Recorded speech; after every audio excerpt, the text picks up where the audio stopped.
Hola, ¿qué tal? Buenas noches. Bienvenidos al segundo episodio del podcast de Castlight acerca de la guerra de castas.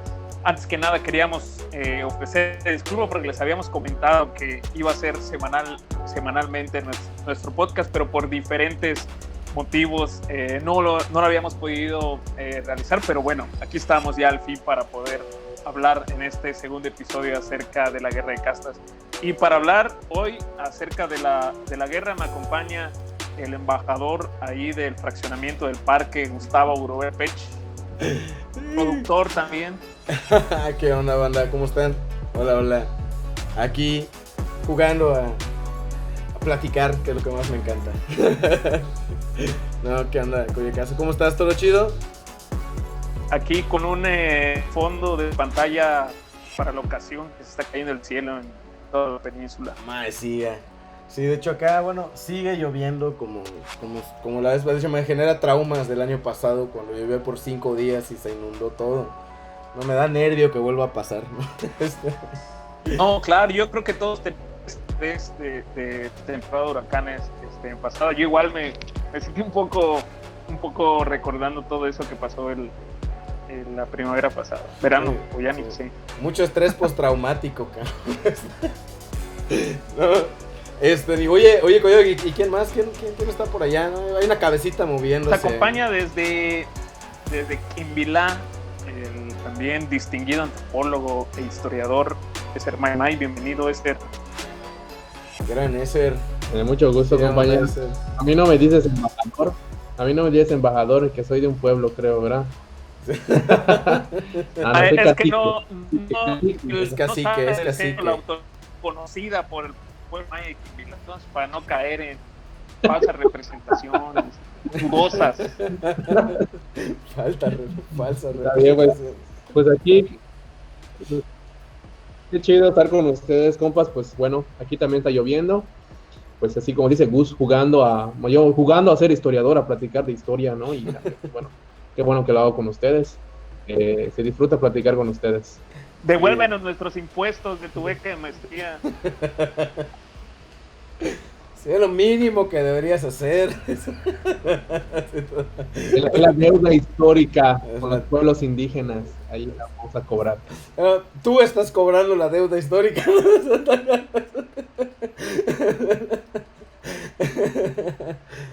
Chale. Por cierto, que digo el chiste y silencian el micrófono, a la hora de que lo escucha la banda, o sea, suena como un, ya sabes, así como que yo solo riéndome, ya sabes, que jajaja. Y mira, lo siguen haciendo. ¿Y qué onda, Coyocazo? Bueno, antes de entrar en materia, tema?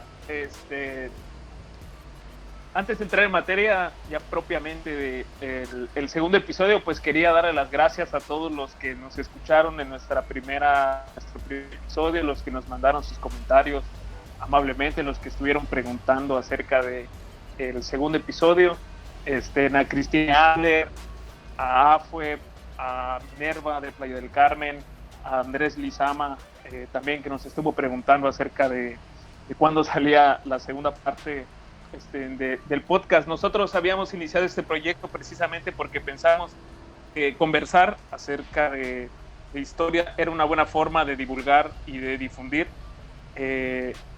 uno de los conflictos más importantes en la península, más olvidados y muy, desde nuestro punto de vista en Castlight, bastante mal entendido, en el sentido de que todo lo que se ha escrito o todas las nuevas investigaciones pues difícilmente llegan a la mayoría de la gente.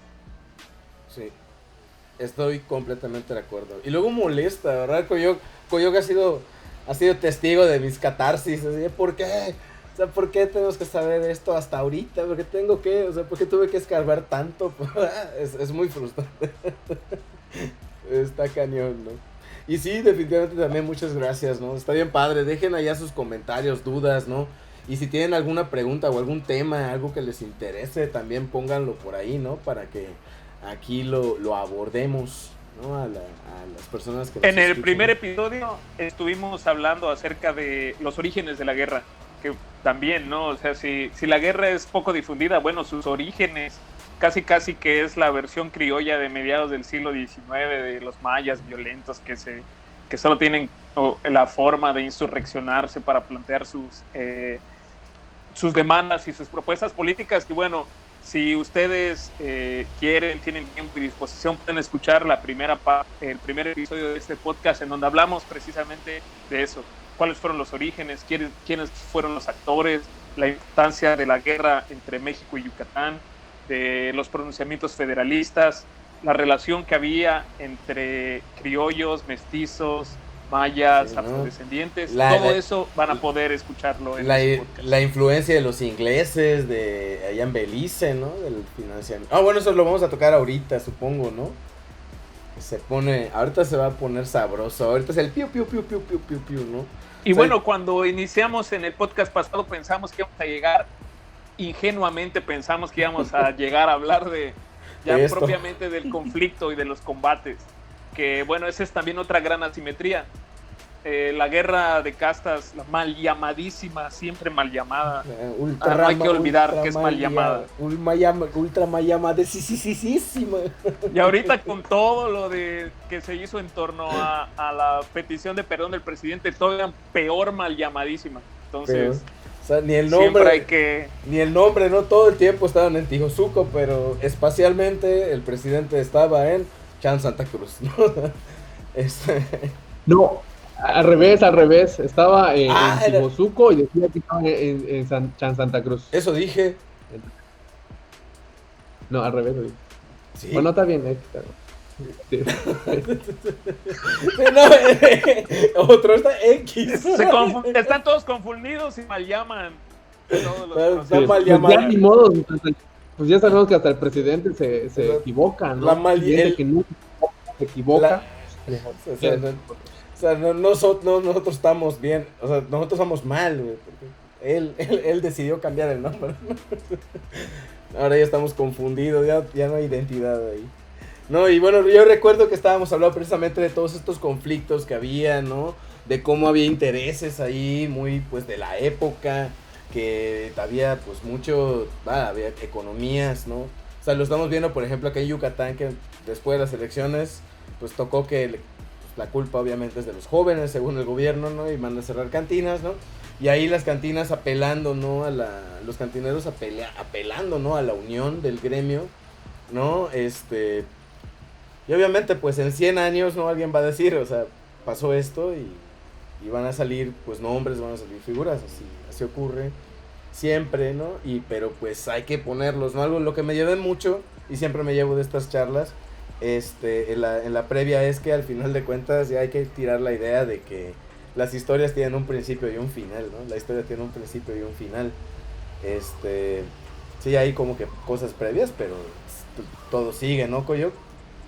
No, claro, esto que comentas, Gus, yo creo que nos sirve un montón para iniciar a hablar acerca de lo que queremos platicarles hoy, que es de los años más álgidos de la guerra que se dan vamos a decirlo así, en donde hay combates en todos lados y la gran mayoría, gran parte de la península se convierte en un campo de batalla gigante, que bueno, es algo extraño, ¿no? Hasta cierto punto, en la memoria colectiva. ¿Cómo piensas todos esos espacios que de repente se vuelven en campos de batalla? Y lo que para mí creo que es una disrupción importante en aquella época es cómo toda la sociedad se estructura meses o años para combatir.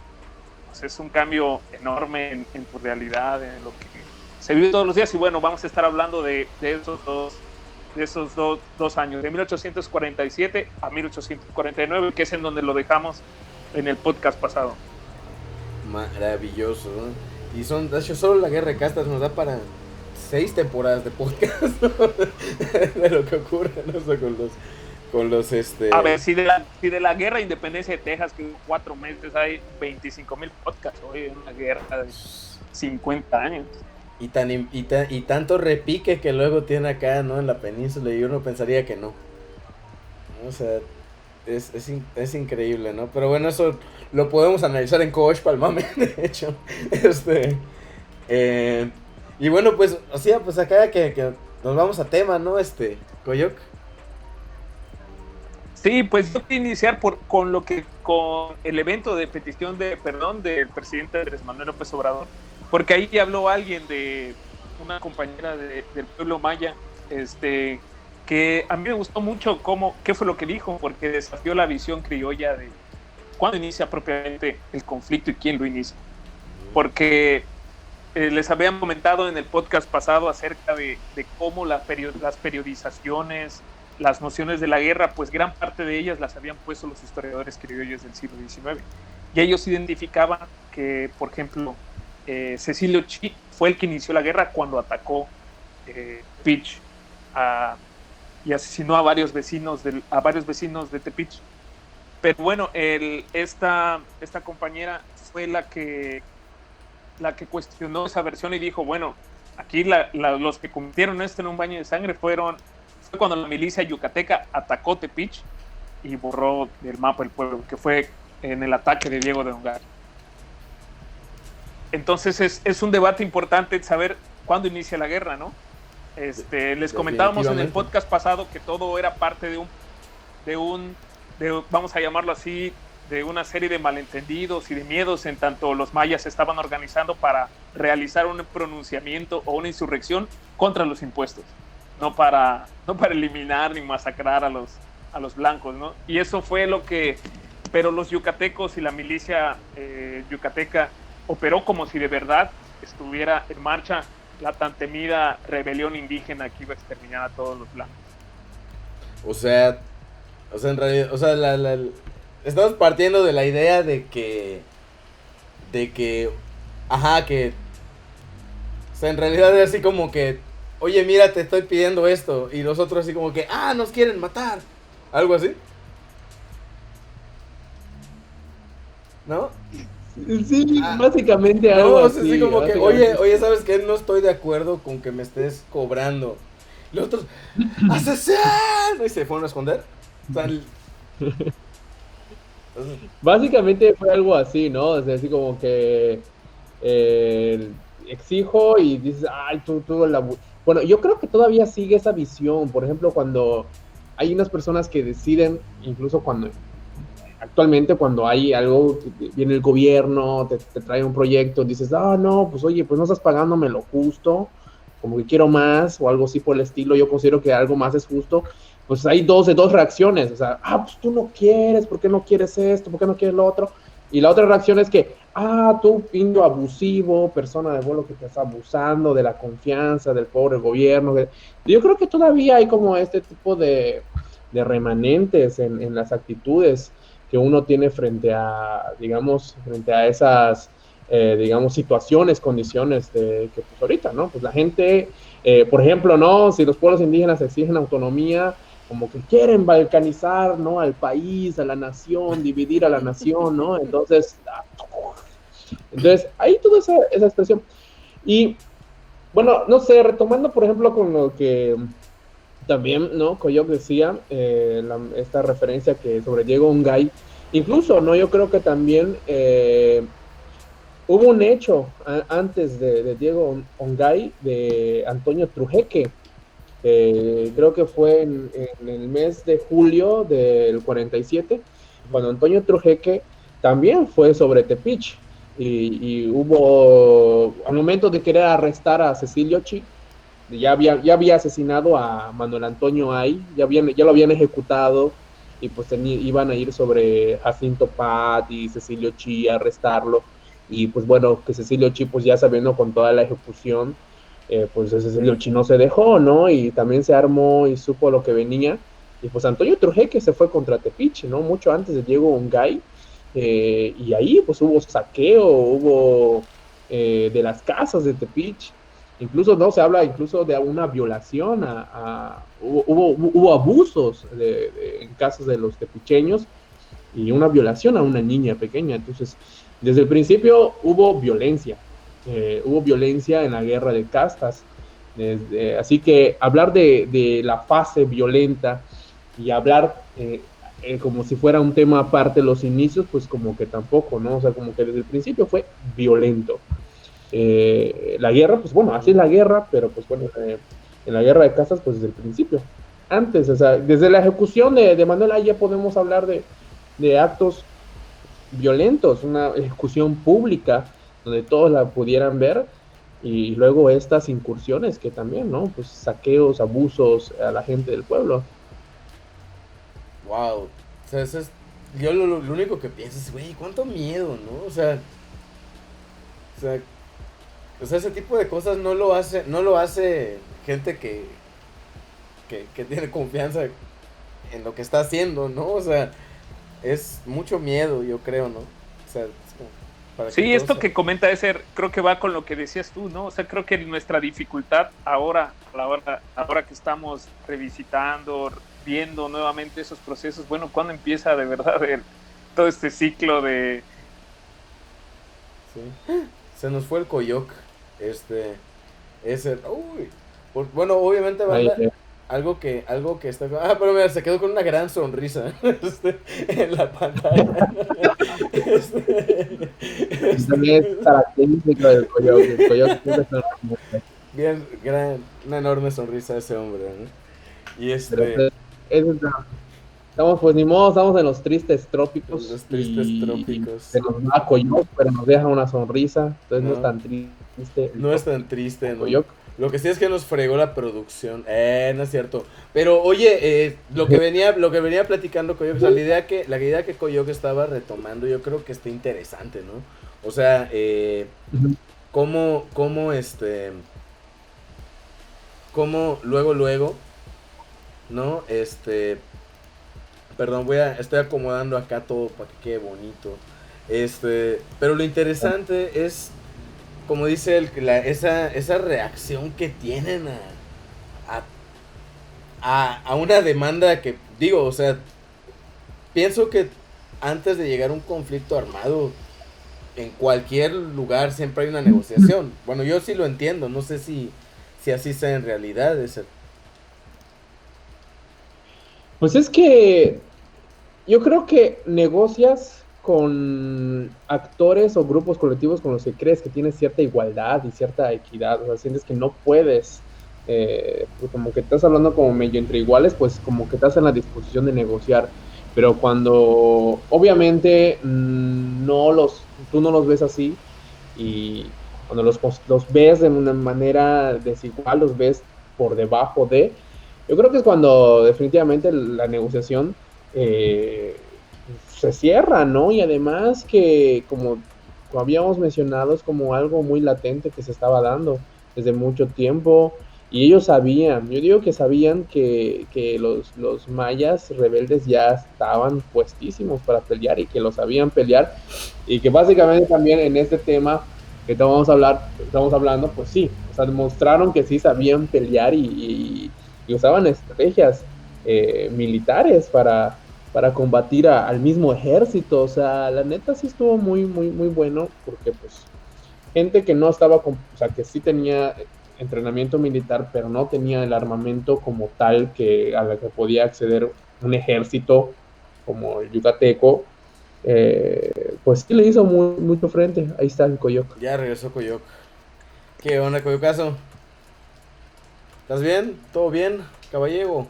Sí, todo bien, es que está muy mal el internet aquí, discúlpenme. Ya, como decía Eser, ¿no? Los tristes trópicos.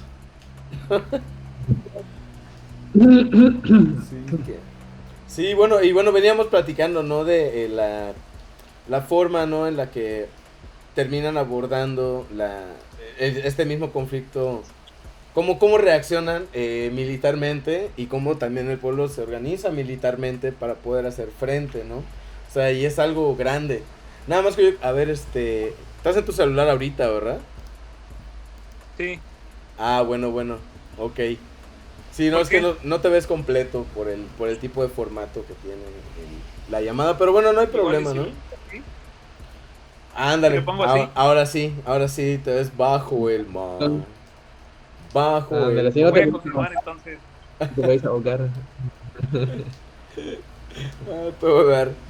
Bueno, y bueno, ¿en qué día te quedaste, Coyo? Sí, se está Bueno, les yendo. comentaba, ya saben, los problemas técnicos que solemos tener cuando es en vivo y uno de los asuntos que les comentaba era que la dificultad para saber cuándo inició la violencia, ¿no? En el sentido de que, bueno, era una insurrección armada y ahora que nosotros estamos revisitando, reviendo, reinterpretando gran parte de eso, Uy, se nos fue de nuevo el Coyoc. Ahí está, ya regresó Coyoc. ¿Estás bien? sí, o sea, me estresa el pinche internet culero. Tranquilo. Pero es que tú también te pones allá voy cosas rápido. de Bueno. agua y que del espacio, Sí. pues obviamente deja más internet, güey. Claro. Puede ser. Nuestro Coyoc Voy a Aquaman, retomar. muy bien. Aquayoc. Bueno, no, les comentaba que ahí había una dificultad grande de saber, bueno, o sea, se inició como una insurrección armada propiamente cuando inicia la guerra, ¿no? Cuando se convierte todo en se empiezan a movilizar todos los ejércitos. César ya nos comentaba de que, bueno, en realidad toda esta parte de violencia colonial tiene una fecha concreta, ¿no? Que es la ejecución de Manuel Antonio Ay. Ahí es cuando ya podemos hablar de que para muchos, igual y lo que tú comentabas, ¿no? Igual y no había una plena conciencia de qué era lo que sucedía, pero nosotros ahora que reinterpretamos esos hechos sí podemos decir, bueno, ese puede ser ese sí fue un punto de inflexión para decir, bueno, aquí ya es otra cosa, es otra lógica, ¿no? Sí, ya y no. Eso ya hablaba de un escarmiento de una violencia colonial, la ejecución de Manuel Antonio Ay, y después ya los ataques propiamente a la población en civil, al pueblo maya, a los pueblos mayas, en este caso lo que les comentábamos de Tepic, el ataque de Chi, el ataque de Ongay, que incluso ahí es donde también hacen la chamba los historiadores de decir, bueno, es que también hay que ver qué tipo de violencia era, ¿no? No es lo mismo cuando, por ejemplo, se enfrentan dos ejércitos nacionales que tienen un estatus de que, bueno, son fuerzas armadas, son militares, cuando ya hay una fuerte violencia contra la población civil, que es lo que sucedió en la guerra de Castro. Sí, inclusive, o sea, siguiendo con esta lógica de, oye, güey, no me late lo de los terrenos, y te quiero matar, ¿no? Y agarran al chivo expiatorio, ¿no? Y que en este caso es Pat, ¿no? Y lo matan por la fuerza del Estado, ¿no? De Yucatán, ¿no? De los yucatecos, ¿no? Del criollo, ¿no? De los criollos. Y es ¿sabes qué? O sea, me acabas de matar a alguien, ¿no? O sea, no me voy a quedar quieto, teniendo en cuenta también que la lógica de ese momento era muchísimo más de armas tomar, ¿no? O sea, se medía las personas, ¿no? Sobre todo los hombres, ¿no? A través del golpe, del fusil, ¿no? De este tipo de cosas, ¿no? O sea, yo sí lo entiendo. No sé si esté bien, maestro ese. ¿Cómo te voy a decir que estás mal, Gus? Usted es nuestro productor. Nada de Juan Dieguismo, ya lo habíamos dicho, ¿no? No, usted es nuestro productor, no podemos decir que estás mal. No, es que sí, te digo, es que hasta Cecilio Chi, precisamente por eso, él cuando lo fueron a buscar, pues él se armó y juntó a su gente, también como que, y puso allá,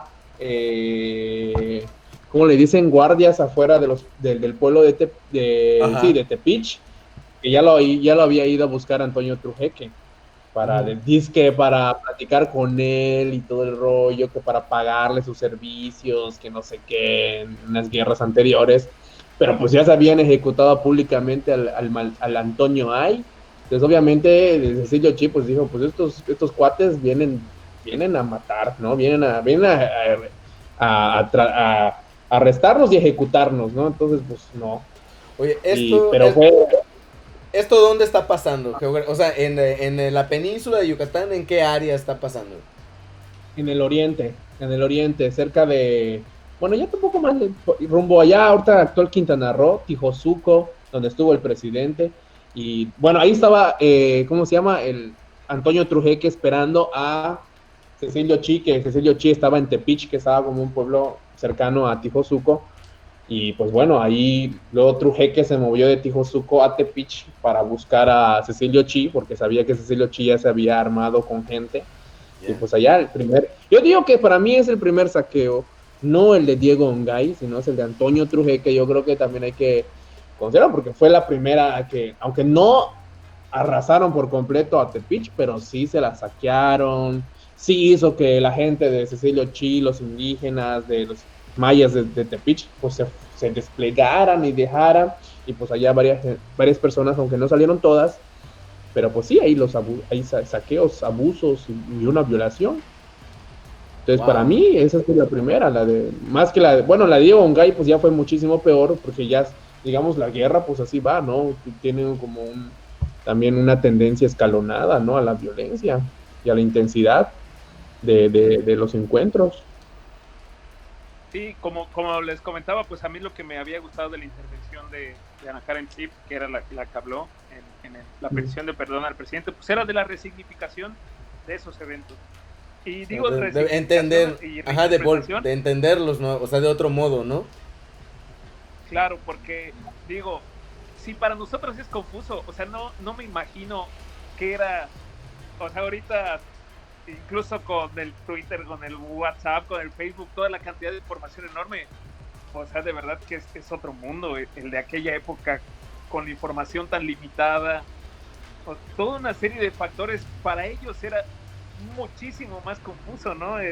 Nosotros nos estamos intentando dar cierta coherencia, pero todas las cosas que estaban pasando simultáneamente, las comunicaciones que no tenías ni forma de saber que estaban sucediendo, ¿no? Exacto, exacto. Obviamente cuando nos lo ponen en los libros, nos lo ponen así todo masticadito y en orden, ¿no? O sea, seleccionando lo que considera alguien que es importante, ¿no? Hacer. Y, y luego, ajá, o sea, te pones, o sea, ahorita mismo, ¿no? Vamos a pensar en la pandemia, ¿no? O sea, no, o sea, están pasando muchísimas cosas, ¿no? O sea, en todísimos los niveles. Pero en, no sé, en 100 años, si sigue habiendo alguien por acá, va a decir, se nos fue Coyoc nuevamente, debe volver pronto. Pero pone, no, Gesser, o sea, si nos, en 100 años, vamos a hacer un párrafo en un libro, ¿no? O sea, diciendo, hace 100 años, en 2020, inicia una pandemia que impacta de tal manera, ¿no? Y a niveles sociales fue en tanto, y a niveles económicos fue en tanto, y a niveles, ¿no? Y van a salir 2 que 3 nombres y ya, ¿no? O sea, pero eso no significa que, o sea, para nosotros vamos a decir, ¿qué pedo, güey? O sea, ni para dónde irle, ¿no? O sea, estamos en esta dinámica de no entender, porque pues nos dedicamos a vivir, no a literal trabajar para cómo van a escribir de nosotros después, ¿no? Y ahora que hay una onda, ¿no? En las siguientes preguntas, ¿no? La siguiente temática, ¿no? Está el cuando, no se habla así de que hay mucha violencia, ¿no? En una guerra, ¿no? Y ahorita, como yo que platicabas, ¿no? Antes de que se desconectara, una disculpa también a la banda. Lo estamos haciendo por ustedes y la verdad es que los tiempos son muy limitados. Pero bueno, ahorita en cualquier momento se conecta nuevamente Coyoc para integrarse, ¿no? Teniendo en cuenta que él está en un lugar pues algo alejado y que el internet es difícil de obtener en esa zona, ¿no? Bueno, aquí hay un rollo de que hay muchísima, pero muchísima violencia. Y ponte a pensar ahorita, ¿no, compa, coma, que están en sus respectivas casas, ¿no? Imagínate cómo sería, o sea, como lo que decía Coyote, o sea, lo que está pasando ahorita en tu casa, o sea, en tu ciudad, va a cambiar completamente, se va a volver un campo de batalla, va a haber gente, literalmente, va a haber gente, pues, sin vida en las calles, ¿no? Y tú lo vas a ver, o sea, hay muchísima violencia, ¿no? O sea, esto, o sea, mi pregunta aquí sería, ¿no? O sea, que sería el otro punto que queríamos tocar, era, ¿qué hay de toda esta violencia? ¿Qué se puede decir de todo esto? No, mi estimadísimo, no sé, o sea, bueno, ahorita esta es la... Sí, bueno, sí, la pregunta era... Sí, Ajá, la debía hacer Coyoc, pero pues por lo del internet tuve que hacerla yo, ¿no? Pero sin pex. No, o sea, entonces yo creo que sí, aprovechando, ¿no? lo que comentaba de la confusión era porque de verdad el que todos hubiera cierta confusión, nadie sabía cuando la violencia, conforme la violencia fue escalando y conforme comenzaron a haber estas manifestaciones extremas de violencia con la población civil entre los mismos combatientes, porque incluso, bueno, o sea, ni Chi ni Pat eran soldados profesionales, entonces ellos siguen siendo civiles, no son civiles, son rebeldes, son insurrectos. Eso es muy importante, ¿no? Para ir viendo cómo se va desarrollando la guerra. Y el hecho de que no se supiera o que no hubiera claridad, al menos del bando yucateco, de qué era lo que estaba pasando, también impactó en que aumentara la violencia. O sea, recordemos que en esa época estaba iniciando ya la intervención estadounidense en México, Yucatán se encontraba separados de México y se estaban peleando las facciones en Yucatán. O sea, entre la misma élite comercial y élite política se estaban peleando, ¿no? Entonces, eso contribuía a la confusión. Bueno, es que son barbachanistas, no son barbachanistas, son mendestistas, son separatistas, ya están de acuerdo con los ingleses. Y eso provocó que después de toda esta serie de combates, bueno, se retiraran los mayas y se reagruparan. Eso fue muy importante, que los mayas y los mestizos dentro de este check, diríamos, en la península, no, se revoltijo. Reagrupar. Sí. Sí, de hecho, o sea, me puse a pensar, está pasando en 1847, está pasando como 25, 26 años después de la consumación de la independencia. Más o menos. Sí, más de 2 décadas después de la consumación de la independencia. O sea, en realidad no es mucho tiempo para tener en cuenta que se está construyendo el país entero, ¿no? O sea, debió ser, o sea, imagínate el santo relajo, ¿no? Que había en las ciudades, ¿no? Porque pues allá, ¿no? En Tijosuco, pues quien lo sabía era el que tenía contacto con las ciudades, ¿no? Que ya lo habíamos hablado. ¿No? O sea, y luego vienen y matan a este compa. Y luego, ¿qué pasa? ¿No? O sea, matan a Pat. Cecilio ya se arma, va Ongay para allá y empiezan estos saqueos. Y ahora sí, revienta la guerra, ¿no? Bueno, ahora Coyoc no se está escuchando. No sé qué le pasó. Tu micro. Tiene la violencia brutal de la milicia yucateca. Y hay un momento en el que, digamos, que baja, ¿no? Bueno, la represión provoca eso. Y se repliegan los mayas y sus aliados, porque recordemos que no eran exclusivamente mayas, sino había toda una serie de otras etnias también involucradas en la insurrección. Y ese es el momento en el que pues permite que se reagrupen. Y ahora sí, cuando llega la contraofensiva de los mayas, había un reguero de pólvora ahí que se incendió y empieza ya, de repente llegaban ahora sí contingentes de miles de decenas de cientos de mayas, empiezan a avanzar a las ciudades.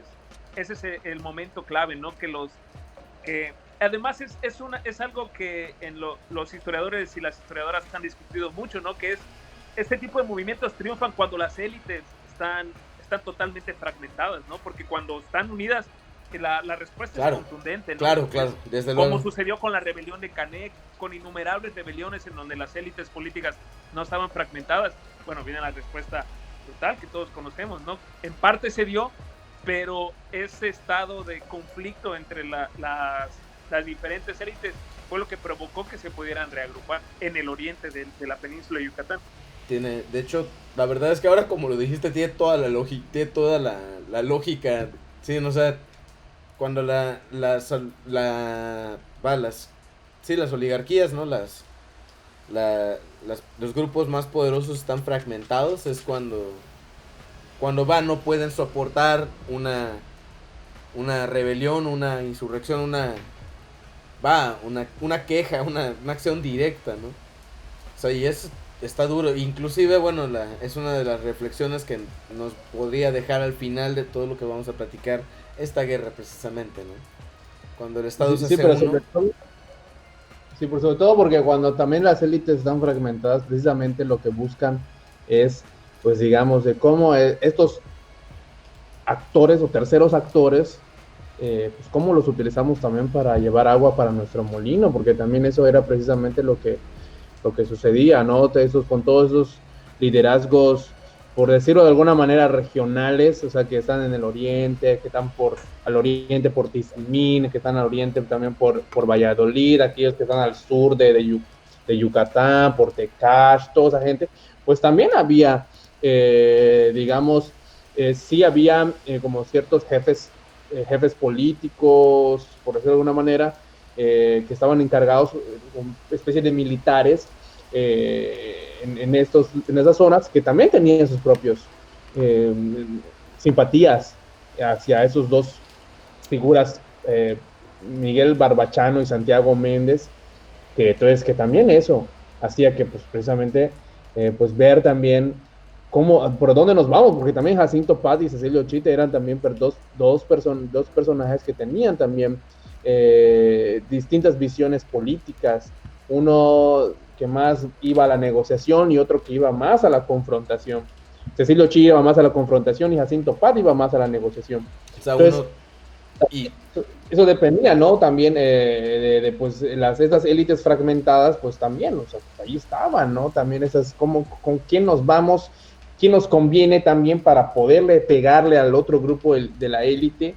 Y pues bueno, también, oye, vete y busca a esta persona, porque seguramente él tiene antecedente de antibarbachanista, y vamos a ver cómo negociamos para apoyarlo y ver cómo allá, qué cedemos y qué no cedemos.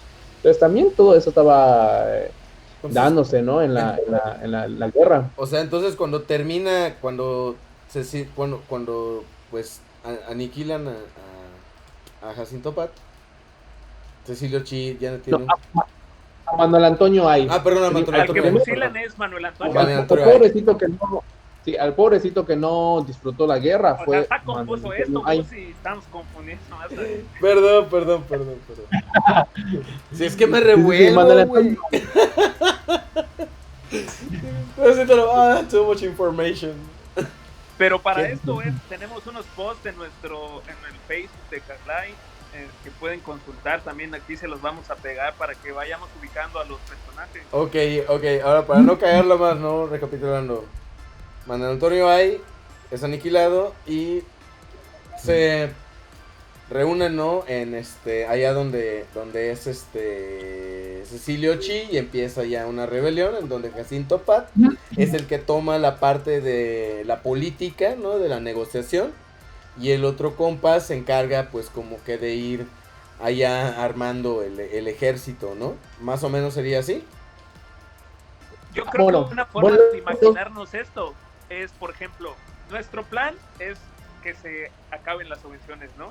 Oye, pero te responden masacrando gente, saqueando tu pueblo, pues se rompe todo. O sea, ya hay otros planes, otras formas de ver, pero creo que sobre todo es vertiginoso que pudo haber sido, ¿no? Haz de cuenta, ya mañana defínete de qué lado estás, porque aquí nos están masacrando.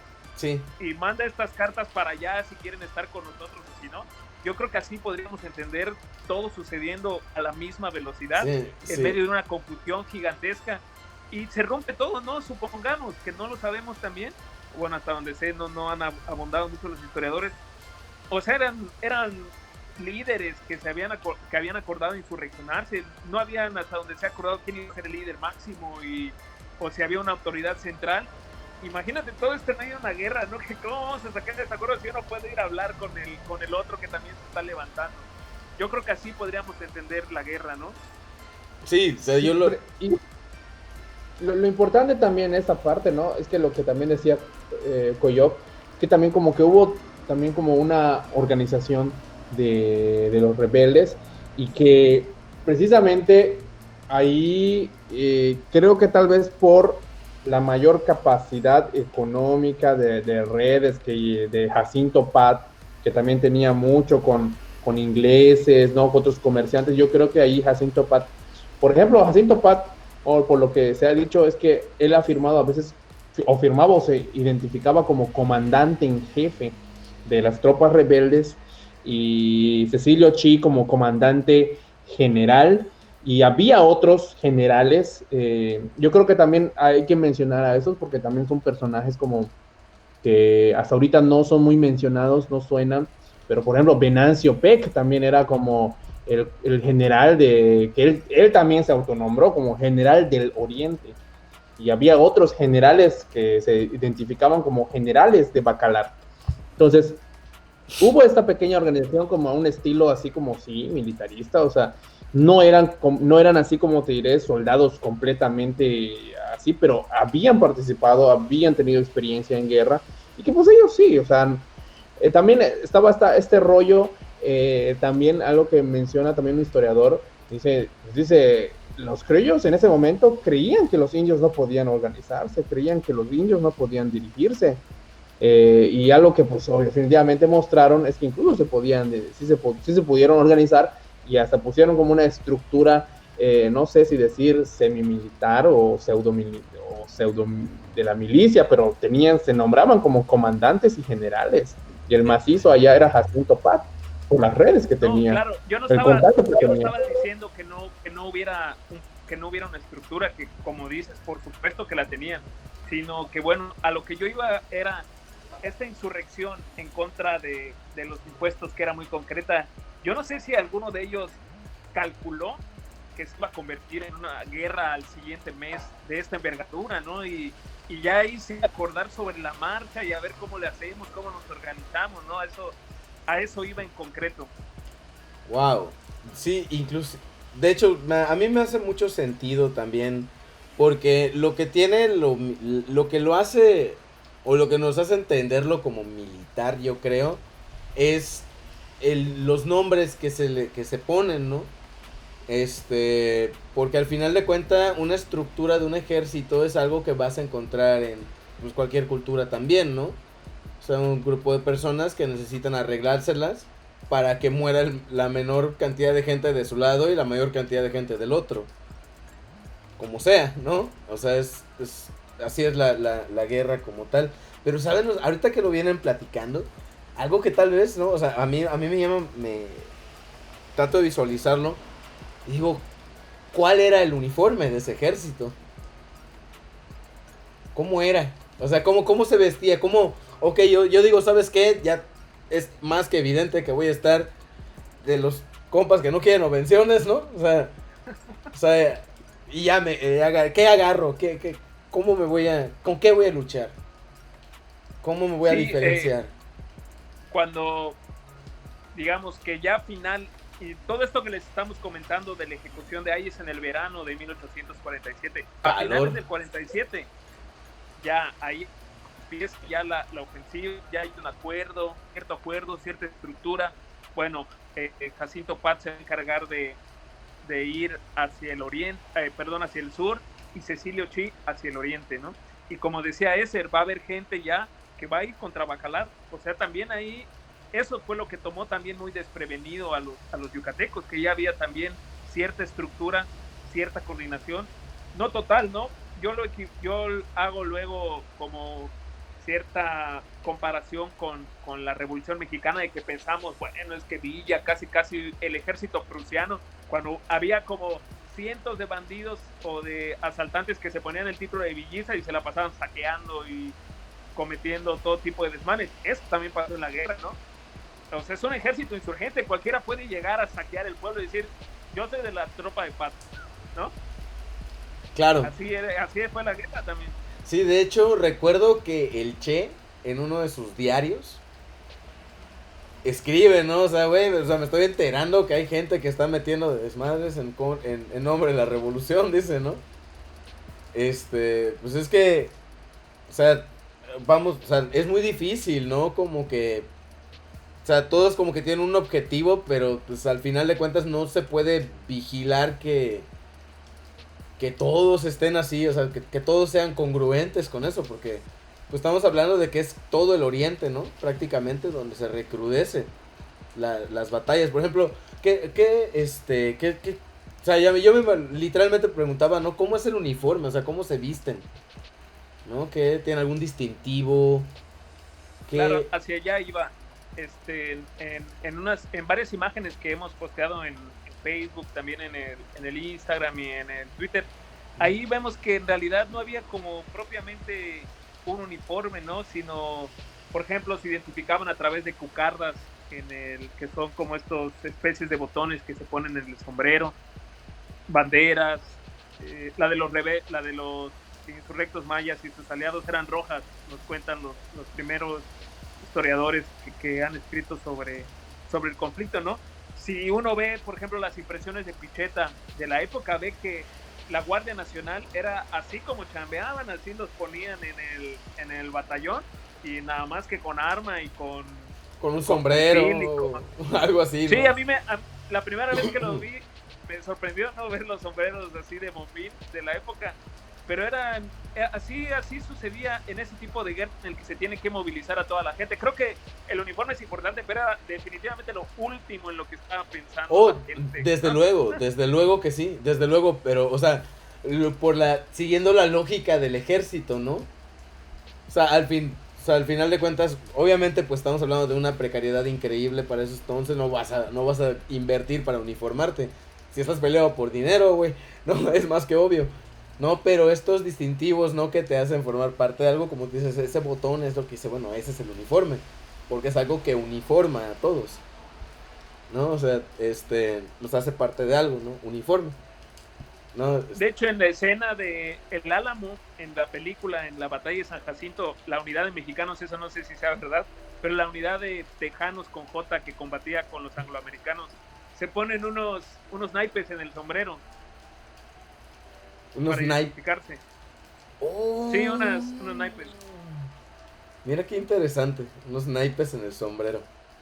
Ya, oye, entonces, sí se puso ya luego bastante violento, ¿no?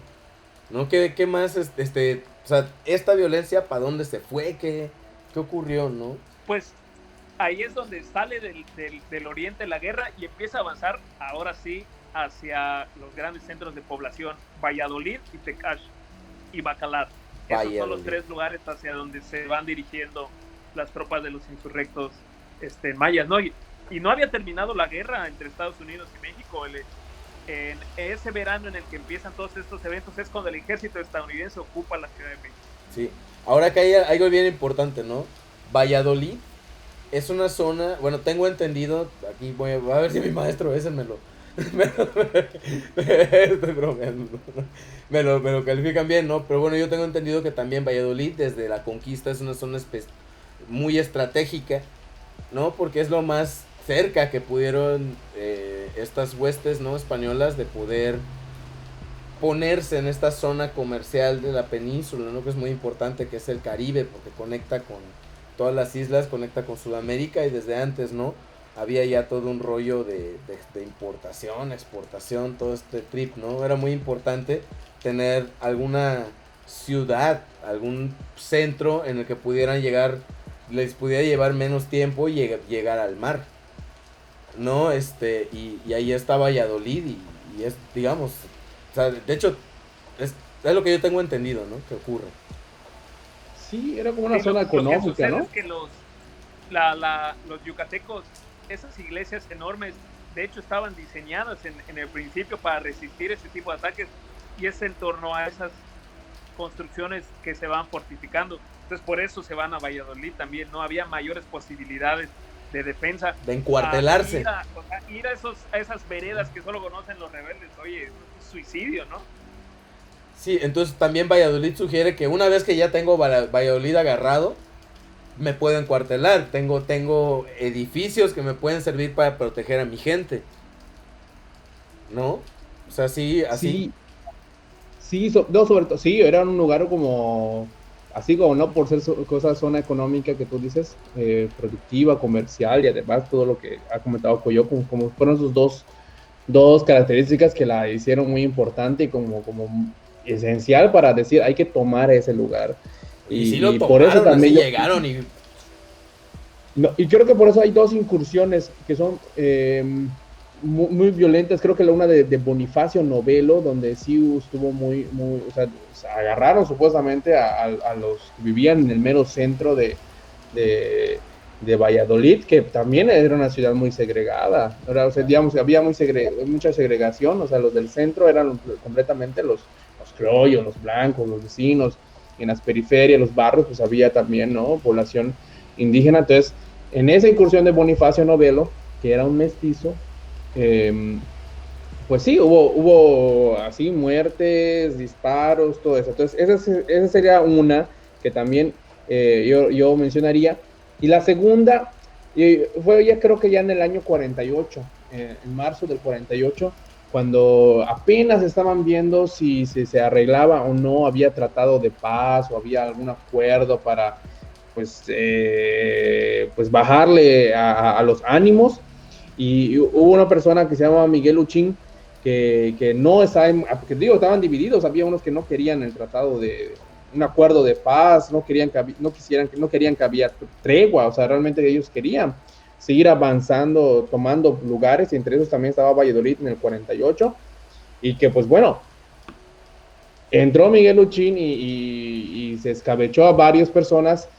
Inclusive eso hizo que evacuaran gran parte de Valladolid, y ahí están algunas que otros relatos que pues digamos que hasta había camiones sacando a gente, o gente caminando o saliendo de Valladolid yéndose rumbo a este pueblo que se llama Espita, que está un poco más siempre al oriente, pero como que más arribita. Al nororiente, ¿no? Ándale, entonces, o sea, yo digamos, esa imagen, bueno, al menos como la describen, pues como que es algo muy así ya sabes, de la Primera Guerra Mundial y Segunda Guerra Mundial, cuando ves a contingentes de familia, ¿no?, saliendo de un lugar. Es así, Jacinto Pat, protagonizado por Tom Hanks. Oye, pues y por eso estamos haciendo un cómic, porque todas esas historias de verdad son muy dramáticas. O sea, no tienes que inventar nada, claro, hay que leerlo, porque es un dramatismo gigantesco, ¿no? Todo el drama humano que se vive en ese conflicto. Creo que el sinónimo era carros, el del que estaba buscando ese, ¿no? Que era como precisamente estas carretas que son descritas como carros, que era con la que la gente huía. Y sobre lo que decías vos, a mí sí me gustaría como decir dos cosas que tienen que ver con la naturaleza peninsular, que es, por ejemplo, uno piensa en batallas grandes de la humanidad, imagina unos llanos enormes, ¿no? O sea, no sé, Austerlitz de Napoleón, ¿no? O vámonos a América del Sur, Ayacucho, la Pampa de Ayacucho, las dos, no sé, sí, dos ejércitos. Se imagina como las de Game of Thrones, ¿no? Así de wow, sí, las del abismo, del Señor de los Anillos, güey. Dime tú en qué parte de la selva baja, caducifolia o subcaducifolia se puede hacer eso. Pues claro que no. Para empezar, te estás lleno de piedras tu camino, ¿no? O sea, no tienes pasto ni donde caer blandito. Si te tropiezas en el monte yucateco, es muy probable que te raspes o te golpees algo, porque es muy duro nuestro suelo, ¿no? O sea, ahora luego me pongo a pensar, el agua, güey. O sea, si no sabes dónde hay un cenote, un hoyo con agua, jamás vas a sobrevivir en estos lugares, ¿no? También si no eres local. Sí, y de hecho, eso vamos a hablarlo en los episodios posteriores, esto que comentas, porque los cenotes son fundamentales para el curso que sigue después la guerra. Y lo que quería comentar era otra cosa que comentabas, pues, de una ciudad segregada. Bueno, al menos en el gremio luego a veces se dice, bueno, la historia de la vida cotidiana, ¿para qué, no? Pues precisamente para esto, ¿no? Creo que nos da una muy buena idea cómo en el día a día se expresaban humillaciones, burlas de esta estructura de dominación colonial, ¿no? Racista, que permitía un sinfín de abusos al tener todo el control, o bueno, gran parte del control, una reducida élite blanca, criolla, y que así puedes entender cómo explotó todo lo que sucedió en Valladolid, porque cuando los insurrectos mayas rodean Valladolid, lo que comentaba es hay toda una serie de escaramuzas, ¿no? Porque también hay que entender, los insurrectos sí tenían acceso a armas, ¿no? Pero otra cosa es, necesitas piezas de artillería para derrumbar todas esas fortificaciones, y no, es claro que no había capacidad para, en primera, si se llegara a conseguir, ¿te imaginas transportar piezas de artillería desde Belice hasta Valladolid? Bueno, y En los, no, oye, o en sea, los montes no, de bueno, Chichaná, en los montes de Chichanjá, ahí trayendo unas piezas de artillería así sí, pesadas, ¿no? sí, no, o sea, allá es donde definitivamente, o sea, se utiliza estrategia de guerrilla por cómo es el territorio, ¿no? Y fíjate, ahorita que estábamos hablando de Valladolid, cuando uno va ahorita actualmente al pueblo mágico de Valladolid, ¿no? O sea, en el convento, o sea, la historia que se maneja oficialmente en Valladolid es que los mayas le arrebataron la ciudad a los vallisoletanos, ¿no? O sea, que les sacaron de su ciudad, ¿no? Y luego, o sea, yo entendiéndolo un poquito, así como que dentro de lo que tengo entendido de la historia y el discurso, ¿no? O sea, allá, pues al final de cuentas, puede sonar un poquito cringe, ¿no? O sea, da rasquera, ¿no? O sea, decir, pero pues es su ciudad, o sea, literalmente, ¿no? O sea, la construyeron al lado de Cisja, ¿no? Pero también la idea es que la ciudad está construida sobre un territorio, ¿no? Pero está interesante. Pero no solo eso, ¿no? Sino que la ciudad solo fue posible con la acumulación de capital, de repartimientos y de trabajo forzado, ¿no? O sea, Claro. todas esas construcciones que vemos son producto de esa explotación a los pueblos mayas, ¿no? Entonces yo creo que es importante mencionarlo así para dar un panorama completo, ¿no? Porque si no, me parece, sobre todo en el caso de Valladolid, en todas estas ciudades con fuerte presencia de población no maya, parece que nada más llegaron estos bárbaros a arrasar y destruir todo, ¿no? Cuando en realidad hay toda esta genealogía de la violencia colonial para tener un panorama, me parece, más amplio de esos eventos. Exacto, pero al final de cuentas uno dice, o sea, yo me puse a pensar, o sea, me acordé de esto porque dices, o sea, me estoy dando cuenta, ¿no? Que no está tan lejos esto, ¿no? O sea, eso lo escuché hace 2 años, ¿no? Esa idea del bárbaro que vino, ¿no? O sea, eso es lo que escucha el turista cuando llega, ¿no? Y aquí, y yo creo que allá es donde empieza algo muy injusto, ¿no? O sea, pero bueno, también viendo que... Me parece que siempre va a ser una mala salida contar solo una versión de la historia, ¿no? O sea, que en este caso me parece que es lo que sucede en estas construcciones de los bárbaros aquí que están cercando la ciudad. Pero fíjate que todo fue, como comentaba, súper rápido. No, estás aquí. Estaban los mayas sobre Valladolid. Sí, perdona, no es que dice como que se fue el internet, ¿no? Pero lo estoy diciendo en voz alta y le digo, no se fue, te estoy escuchando. De hecho, te están escuchando cientos de personas, güey. Bueno, perdón, que yo te decía. Sí. Ya le matamos la idea al Coyote. Estaban pasando aquí los reggaetoneros, entonces le había puesto... No, les comentaba que todo fue muy rápido. Mientras había contingentes mayas sitiando Valladolid, había otros sitiando Tecash y otros avanzando. Y bueno, otros historiadores, por ejemplo, a través de estas insurrecciones populares, pues, por ejemplo, de los que yo he visto propuestas de interpretación, sí señalan que hay una desmoralización muy grande en los contingentes militares de miedo y de pánico, ¿no? O sea, el miedo y el pánico invade de tal forma a los contingentes militares que detienen esas ciudades ante el peligro de la insurrección, de la furia de las clases populares, que se van y lo dejan, ¿no? Con un rumor.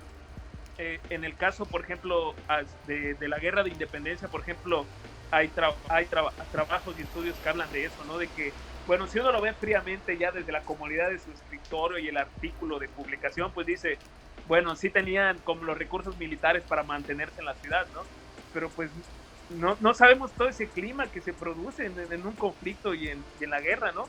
Y uno de los textos, de los últimos textos que, o bueno, en este caso es un libro de un historiador argentino, habla precisamente también de una batalla en la Guerra de la Independencia, en donde en un momento de la batalla, o sea, el general que estaba yendo a invadir, en este caso, el Perú, ya se había repartido títulos militares de tan seguro que estaba de la victoria, ¿no? Ya había preparado su regreso triunfal a Buenos Aires. Y en un momento de la batalla, no, es que él, de hecho se llama Anatomía del Pánico, me gusta mucho el título de su libro, el libro de Alejandro Rabinovich, y va precisamente haciendo una anatomía, bueno, ¿cuándo se fue todo al carajo, no? ¿Cuándo ya se...? Y si hay un momento de la batalla en el que entra un pánico a través de rumores, y empiezan a dejar las armas, y se van todos, o sea, una bola de nieve que cuestiona así de... Vámonos, güey, ya no quiero esto, ya me rajé, mamá, dame mi balón, ya no quiero nada. Wow. Y van hasta donde recuerda, hay unas partes que él rescata de soldados que se van kilómetros así, demencial, hasta el lugar que los lleva el pánico, ¿no? De morir, de ser ejecutados. Y eso pasó también en la guerra. De repente, en muchos de los episodios eran estos rumores, este pánico colectivo que hacía que, oye, se iba, ¿no? Creo que sucedió en Izamal, ahí en toda esa zona, ya cuando llegaron los rebeldes a mediados de 1848, después de ocupar Valladolid, Sotuta, todas estas ciudades. Así fue precisamente como se dio un poco este derrumbe moral, no del derrumbe moral del que habla el presidente Andrés Manuel, sino del moral, la moral de las tropas. Y así es como surge estos famosos mapas de la mitad ocupada por los mayas insurrectos, que en efecto sucedió. Hasta llegar a Izamal, por ejemplo. Wow. Pero pues también en cierto modo, ¿no? Ese miedo también fue utilizado, yo digo, ¿no? Para precisamente decir esos mayas orientales, esos orientales, vienen contra ustedes y vienen contra nosotros. Entonces vamos, y también en cierto modo eso también ayudó a que, aunque me dé pena decirlo, pero pues varios de los que vivían acá en Quimbila, pues se aliaron con las tropas yucatecas. ¿Para cuándo como... la petición de perdón de los mayas de Quimbila a los mayas orientales? Sí. Sí, por cierto que los del noreste se fueron por la vía legal, ¿no? O sea, allá resolvieron sus problemas, ¿no? De otro siempre modo, ¿no? O sea, allá en el noreste. Hemos estado con la ley. Siempre hemos estado con la ley aquí sí, en el noreste. Se dice, viene don Francisco, ¿no? Me dijo que ibas a venir, pásale, ¿no? Se nos fue el coñazo. Sí, pero de cierto modo, te digo, esa fue, digamos, como también parte de la reacción que se dio en esta parte, porque precisamente frente a ese miedo que estaban sembrando aquí en esta zona, hubo decretos gubernamentales como para que los que no son indios tomen las armas y los que sean indios se las quiten. Entonces, precisamente por todo este miedo que tenían los de Mérida, pues decían, pues no, güey, o sea, todos vienen estos indios a atacarnos y aquí seguramente a lo mejor para evitar que haya algún espía o a alguno se le ocurra unirse, pues vamos a quitarle las armas a ellos. Y sí, se las quitaban a ellos y pues sí había todo pues así como que, híjole, ¿no? Entonces había una mayor sujeción gubernamental y pues que a los indios les quitaban armas y a los otros se les pedían que las tomen para defender. Y en cierto modo hubo como una especie de también yo digo parte de la episodio violento una especie de cacería de brujas. Hay un historiador Don Dumont, refiere por ejemplo que a un maya del barrio ya no me acuerdo de un barrio de Mérida. Sí, de Santiago, sí. Sí, no, él está coludido, vamos a matarlo. Pues sí, o sea, todo era parte, entonces, fíjate, o sea, cómo esa violencia, bueno, vivida de otra manera, pues se estaba dando en esta zona. Entonces, precisamente por todo este miedo. Esto que menciona Ezer es muy importante para tener el panorama completo, ¿no? Que precisamente, por ejemplo, en el caso siempre de los regímenes coloniales siempre hay esta versión, sobre todo desde las derechas, de no, es que ustedes colaboraron y también son como, también fueron como parte activa dentro de estos procesos coloniales, ¿no? Y la realidad es que son cosas mucho más complejas. O sea, la participación de los mayas del noroeste y también de la zona de Campeche, o bueno, precisamente, concretamente del noroeste, se da después de todo esto que comenta Ezer, ¿no? Todo este terror expedito, rápido, desde el estado, de primero capturar a los bataves y ejecutarlos públicamente. O sea, eso fue en cuestión de semanas que muchos bataves fueron ejecutados y sumariamente, o sea, sin mediar juicio, así de ellos son de los rebeldes, ejecución, ¿no? O sea, ya te habla de hacia dónde iba la guerra y la gente no es no tampoco es de palo, en el sentido de siempre está viendo cómo es de brutal la respuesta de los, en este caso de los dominadores, ¿no? Y pues así se va construyendo todo este tipo de cuestiones y de la respuesta de los mayas del noroeste. O sea, oye, yo tengo una pregunta. No, de hecho son dos, ¿no? En general. La primera es ¿por qué o sea, tengo entendido, ¿no? Que es solo o sea, es una enorme parte de la península, que es la parte oriente, es prácticamente todo Quintana Roo, ¿no? Y parte de lo que es ahorita el estado federativo de Yucatán, ¿no? O sea, es enorme. O sea, ¿por qué se confina en esa parte? O sea, ¿por qué en esa parte ocurre únicamente, ¿no? Y, o sea, ¿cuánto tiempo duraban estos combates, ¿no? O sea, ¿cómo? O sea, más que nada, ¿cuánto tiempo? Bueno, ¿por qué ahí? Y si solo afectó ahí en esa área. No, o sea, para responder esta pregunta creo que tenemos que continuar en la cronología, para señalar hasta dónde llegaron los rebeldes, ¿no? Los insurrectos llegaron por cerca de, creo que tomaron Izamal, si no recuerdo mal. Eso ya está. Tomaron Izamal, ya estaban cerca de Acanqué, habían tomado también gran parte de los Chenes, o sea, estaban a decenas de kilómetros tanto de Campeche como de Mérida. De hecho, o sea, ya estaban en sus manos Ticul, Tecash, todo esto a mediados de 1848, que les comento, ese mapa famoso también nosotros ya lo hemos compartido en nuestras redes para que lo chequen, que es en donde se ve el máximo avance de los mayas insurrectos, ¿no? Y ahí hay toda una serie de mitologías y de explicaciones acerca de por qué dejaron de avanzar, ¿no? Los mayas. Los mayas. Hasta el verano de 1848, y es toda una serie de factores, ¿no? Obviamente un esfuerzo prolongado de guerra total en el estado en el que se encontraban los mayas, en una sociedad mayormente agrícola, pues claro que impactaba el hecho de que alguien tiene que sembrar para que coman, ¿no? Y oye, o sea, allá se me hace así de... Igual y en los siguientes programas lo vamos... va a salir el tema, ¿no? Que es... O sea, si ya no tienes producción, ¿qué rayo estás comiendo en las ciudades, no? Pero bueno, acá lo que me llama mucho la atención, ¿no? Para la banda que no es de la península, que nos escucha... La ciudad de Mérida está prácticamente al centro norte de lo que es la península de Yucatán.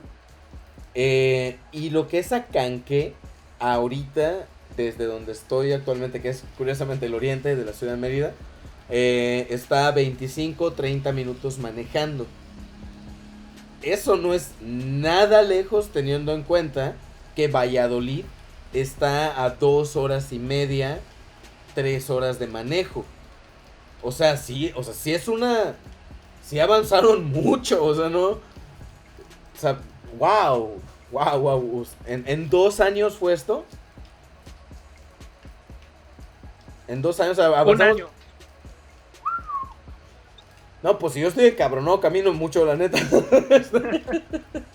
No, y bueno, no sé qué más sigue, mi estimadísimo Coyocazo. No, ahí sí valía la pena, como señalar lo que comentaba ese, que sí estaban divididos. Había unos contingentes sitiando Bacalar, contingentes en los Chenes, un contingente en el sur, que era el que dirigía Jacinto Paz, les dio el perfil ese, Cecilio Chi en el oriente, y sí había una distinción que los historiadores de la época comentaban, ¿no? Que las tropas que dirigía Paz sí combatían como un ejército convencional, así como vemos en las películas del Tamborcito y la Orden, así los describen los historiadores, ¿no? Había así como un grado elevado de disciplina entre las tropas de Jacinto Paz, que les permitían pues hacer ese tipo de maniobras. Pero a mediados de 1848 es cuando ya cambia por diferentes factores el curso de la guerra, y así como avanzan, así se retiran. Y uno de los, o bueno, así viene la respuesta yucateca, ¿no?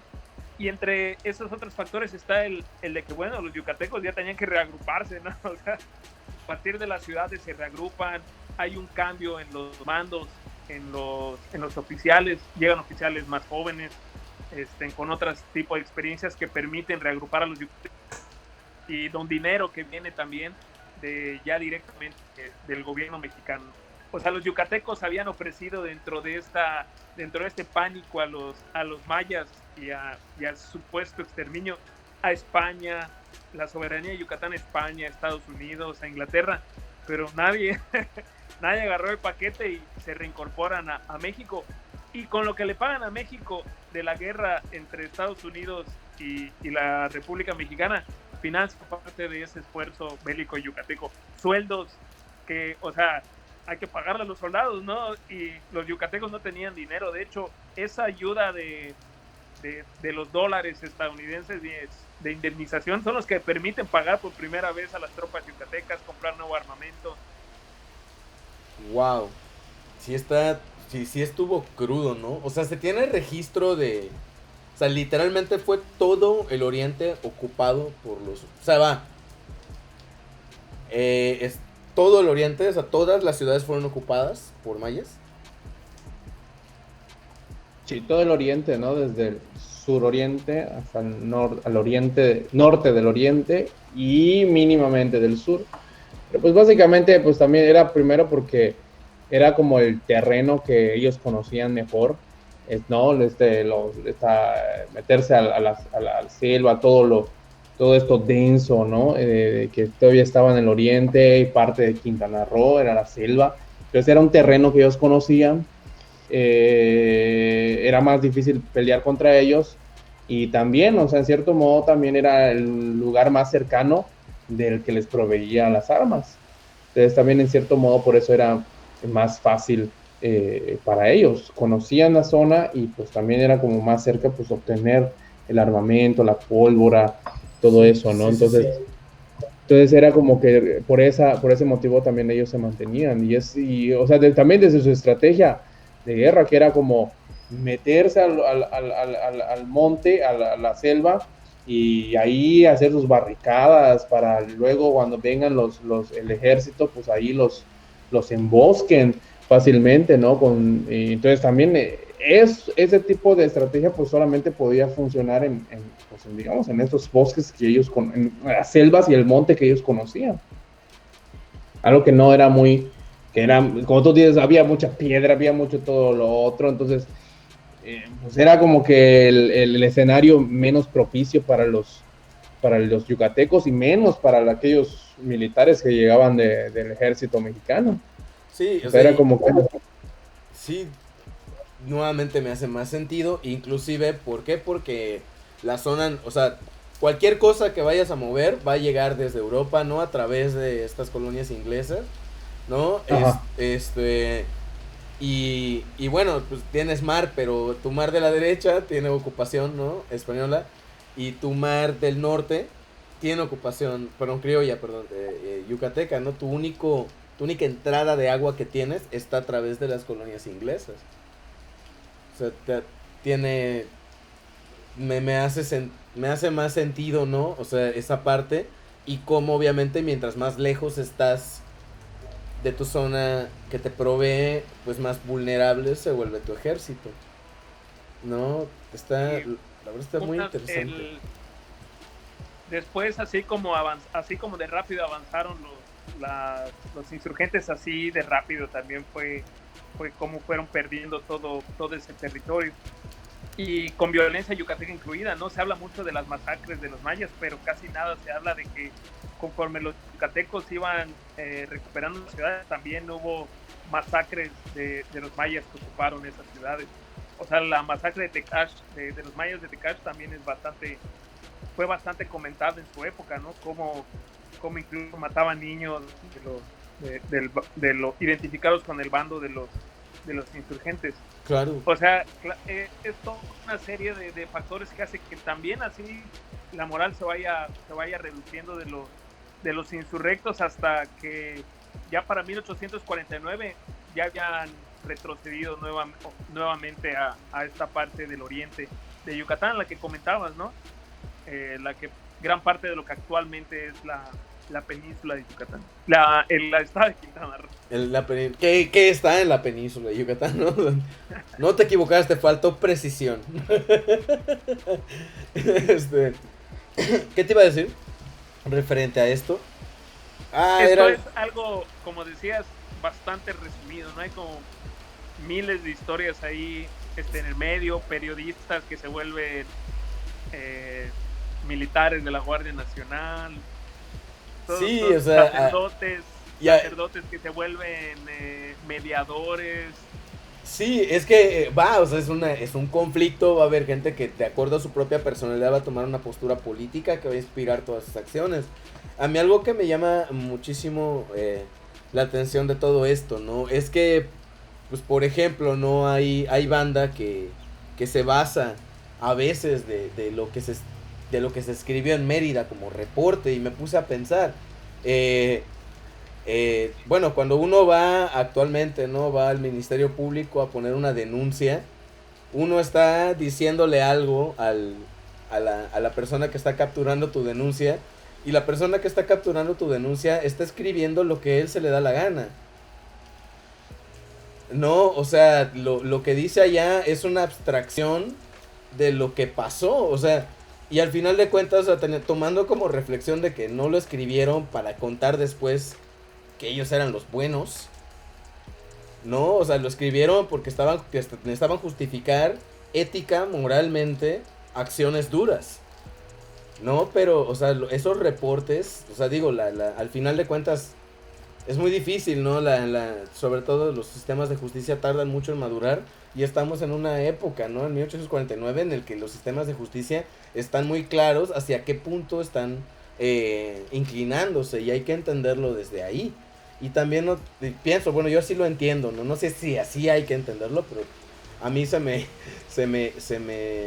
ocurre que es una buena idea como para ponerlo en un plano muy real, ¿no? Y también que como toda guerra, ¿no? Y yo digo esto porque luego te sale con lo que decíamos de los histories y los stories, ¿no? Que los stories tienen un bueno y un malo,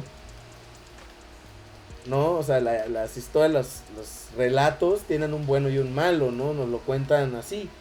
Pero la guerra, las historias tienen, o sea, cuando está pasando una guerra, no puedes decir que hay alguien malo queriendo, así como que, oh, soy malo y por malo te voy a matar, ¿no? Porque soy muy malo, ¿no? O sea, no somos Gargamel, cabrón, o sea, no somos Sin Corazón o no sé, algún villano moderno, ¿no? O sea,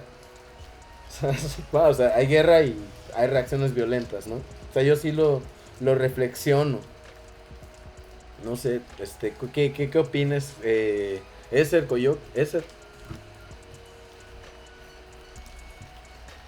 Sí. Pues no sé qué era. Ahí se fue Coyoc. Se fue Coyoc. No, sí, o sea, es que cuando hablamos en guerra es muy difícil, ¿no? Bueno, se acostumbra, ¿no? Blanco y negro, pero yo creo que hay muchísimos más tonos grisáceos en una guerra, ¿no? Porque si intentamos como tener empatía con cualquiera de los ambos lados, yo creo que lo vamos a encontrar. Es decir, si queremos empatizar incluso con los mismos criollos, decir, los criollos tal vez no tenían toda la culpa, o no todos los criollos tenían, o no todos los criollos discriminaban, pues tal vez podamos encontrar y decir, no, pobre de veras, ¿no? Lo mataron los mayas, ¿no? Y así igual con los mayas, ¿no? Vamos a empezar con los indios, los mestizos. Es que de verdad sí, en una guerra, pues chispas, o sea, no Aunque de veras digan que hay un bueno o malo en la guerra, no hay un Hay, bueno. hay intereses. No, Hay interés. yo ahora que pues ya dejamos en 1849 ya replegados a los orientales, que es donde van a los mayas, insurrectos y sus aliados, que es de lo que vamos a hablar en el siguiente capítulo.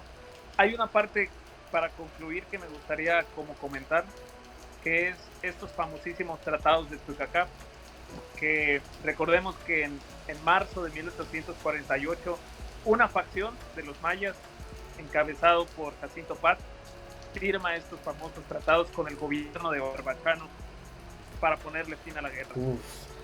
Y la verdad es que, bueno, fuera de simpatías o no, como diría aquí el compañero antropólogo e historiador, no sé qué vaya a opinar, pero yo creo que luego hay mucho entretejido en torno a que Chira es súper violento, intransigente y eso, pero yo creo que lo que comentábamos era de que a mí me parece que Jacinto Paz sí tenía como una lectura, o sea, su contexto con las redes muy amplias que llegaban por Belice, por Guatemala, con los federalistas yucatecos, yo creo que sí le daba una posición para tener una lectura privilegiada del conflicto y decir que, bueno, yo creo que en una valoración o en una interpretación, yo creo que sí era una guerra total, era inviable, ¿no? O sea, como muchos otros comandantes la planteaban. Creo que fue una salida de cierta facción, estos tratados de Tucacap, que canalizaban gran parte del descontento, ¿no? Ahí en los tratados que firmaron con Barbachano se reducían las subvenciones, ya no iba a haber peones acastillados, iban a detener las enajenaciones. ¿Qué son Claro, las enajenaciones? cláusula en donde ¿Qué son las donde enajenaciones? donde Paz iba a ser gobernador vitalicio de los mayas, ¿no? Pero tampoco está tan alejado de, por ejemplo, lo que sucedió en la Revolución Haitiana, ¿no? Donde tuvieron reyes después los haitianos, ¿no? O sea, creo que hay que ponerlo en su justo contexto también, estos tratados. Oye, ¿qué yo son? he visto que los descalifiquen mucho como una traición de Paz. A mí me quedó la duda de qué son las enajenaciones. cuando vendían los montes, venta de montes. Ah, ya. Ok. Sí, tenía la duda de eso.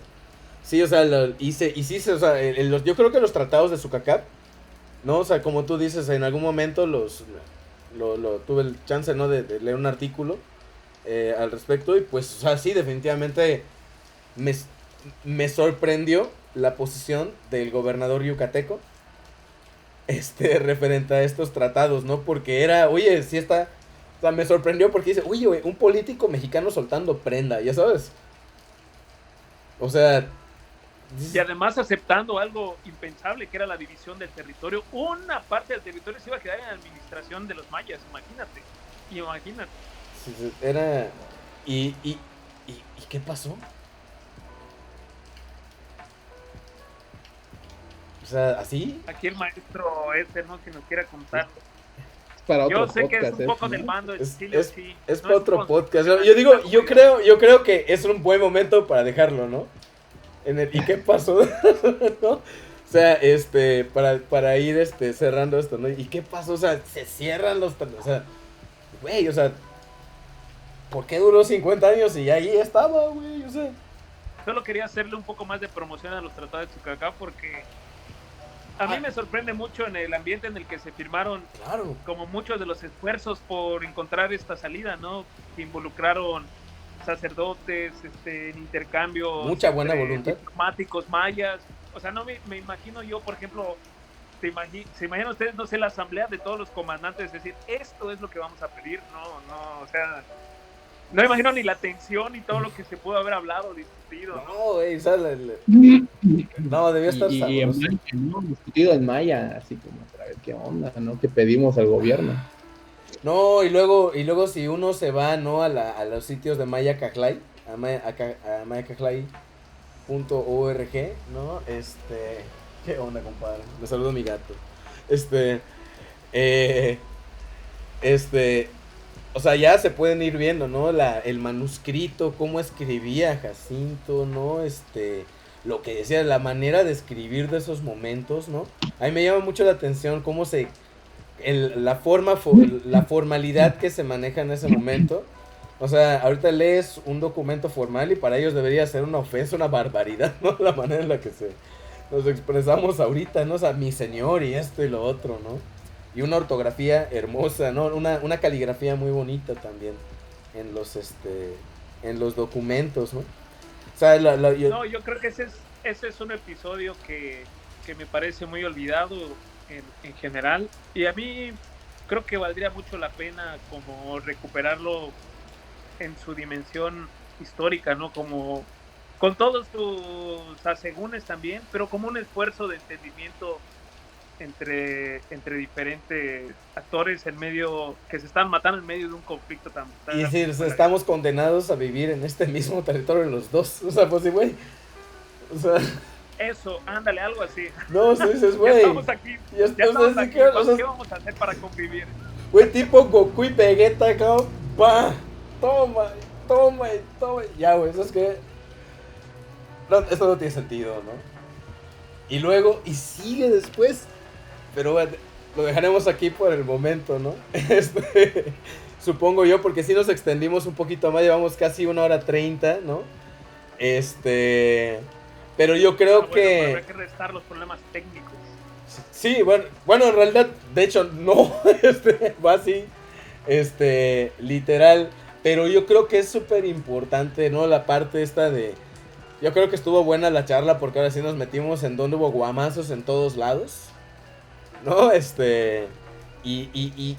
Porque, o sea, sobre todo para las personas que vivimos en este territorio de la península, ¿no? Y sobre todo para personas que vayan o que han visitado la península, que cuando caminen, o sea, cuando estén caminando ahí a todo dar, tomando o sea, oliendo el copal en Tulum, ¿no? O caminando por la Quinta Avenida en Playa del Carmen, ¿no? Imagínense allá, ¿no? En estas zonas, ¿no? Cuando pisen Valladolid, Tizimín, Tecash, imagínense el desmadre que está que se armó en esa zona. Y imagínense, ¿no? Todas esas historias que vivieron las personas de allá. ¿Cuánto tiempo hablaron de eso, no? Cómo se formó parte de la identidad y la narrativa de todas esas ciudades, ¿no? Y que cada quien lo digirió a su entender, ¿no? O sea, yo creo que con esto me quedo, ¿no? De lo que estuvieron comentando, ¿no? Es algo... hace pensar mucho dónde rayos estás parado. Sí, claro, ¿no? cuando pasen por Izamal en el tren, Esas son las vías del tren. Ay, Dios mío. Bueno, muy bien, ¿no? Coyocazo, la batuta es tuya. Muchas gracias. Esta semana vamos a estarles compartiendo también en Caslay, en nuestras redes, parte de los posts que hemos escrito y de los mapas, sobre todo. Creo que nos dan una buena idea para ir aterrizando todo esto que vamos discutiendo, ¿no? Sí, que es sí. difícil luego darle la dimensión espacial. Sí, a mí me encanta entrar y ver cómo luego agarran y están, sí, por ejemplo, yo que me apellido Pech, que sacaron el artículo y dices, güey, o sea, ya sé a dónde vengo, ¿no? O sea, o al menos lo intentamos entender, ¿no? Pero, por ejemplo, esos mapas que luego están subiendo, ¿no? Que dices, oye, o sea, yo estuve por acá, ¿no? Sobre todo, por ejemplo, hoy que visité los cenotes de Común, ¿no? O sea, y luego veo allá en Cajlac y dicen, o sea, uy, eso pasó en donde acabo de nadar, ¿no? O sea, sí te da a entender otro rollo, ¿no? Yo creo que sí valdría ahí la pena echarnos algún spin-off de Jomún o Quimbilá en la guerra de castas. Uy, sí. Muy chido para irlo aterrizando, ¿no? Sí, también para la banda que nos escucha, ¿no? Comenten ahí, oye, ¿sabes qué? Me encantaría que hablen de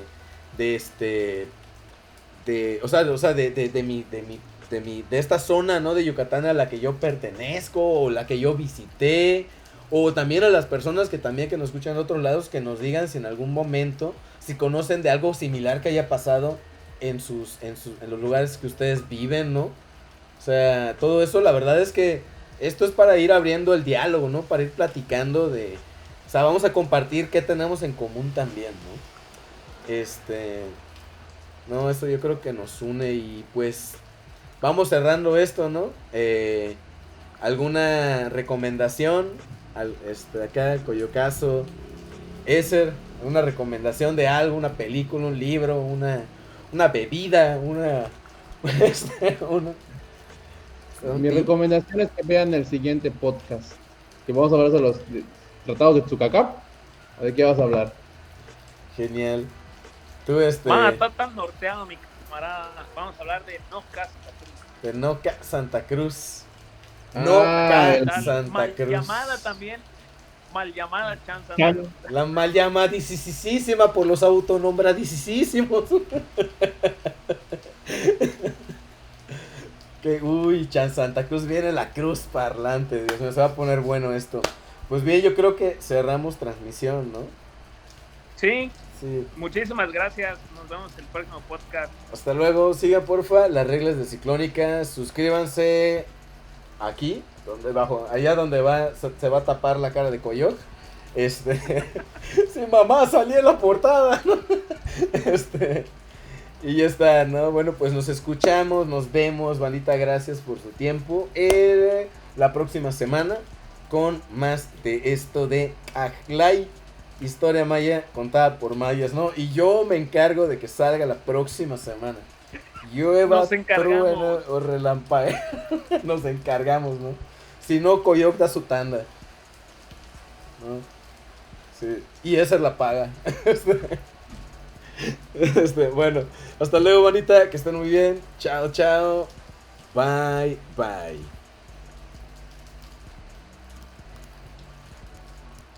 El mejor podcast es el terminado.